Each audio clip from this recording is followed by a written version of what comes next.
Kaninang umaga mga mare, walang ligo-ligo, pumunta kami ng farm. Pagdating namin dito, kumain na kagad kami. Ayan yung ulam nila, tanim ng tatay ko yung kapaya, tapos alaga nila yung manok. Pagkatapos namin kumain mga mare, may bata na namang pinagbigyan ng lolo niya.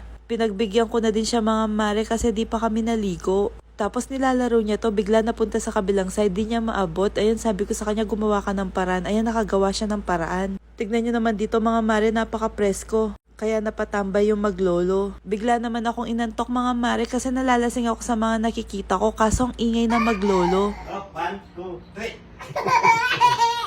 1, 2, 3. Yeah.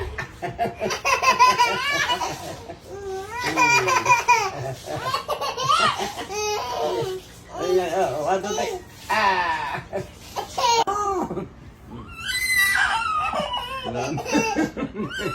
Iwan yung piano ng lolo na.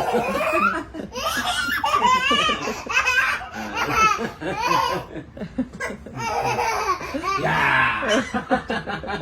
Pagkatapos ko naligo mga mare, umalis na kami kasi may pupuntahan kami. Sinama ko nga pala si Apon Joy, girlfriend nga pala siya ng tatay ko.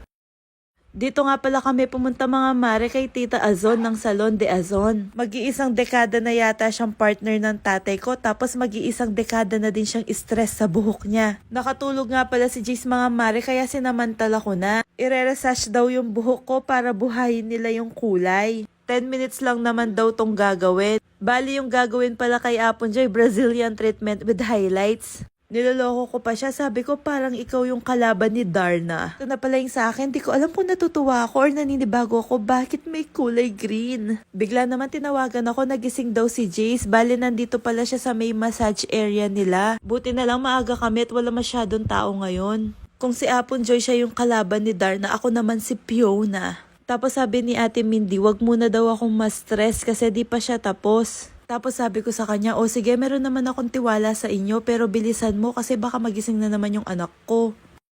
Eto na pala yung resulta. Tinatanong ko kay Ate Mindy kung anong kulay to. Sabi ko baka may magtanong. Sabi niya kapag daw may nagtanong, punta na lang kayo dito sa Salon de Azon. Ang galing nila talaga, parang nag-magic na wala yung green. Wala pa akong anak, hilig ko na talaga yung kulay kaya sobrang natutuwa ako. Ang ganda ng kinalabasan. Kung taga-magalang ka mga mare, dito ka na lang magpasalon, di ka magsisisi. Next month, papa-orange ko na naman to. Char! Nauna pala akong natapos kay Apon Joy, tapos nagising na rin si Jace. Buti na lang talaga nakatulog yung anak ko, kaya ngayon naglalaro na lang siya dito. Bigla naman naiinip na siya, ang sabi niya, ang tagal mo naman Apon Joy. Tulad ng sabi ko dati mga mare, totoo yun, 39 years na may sariling salon si Tita Azon sa may Saudi.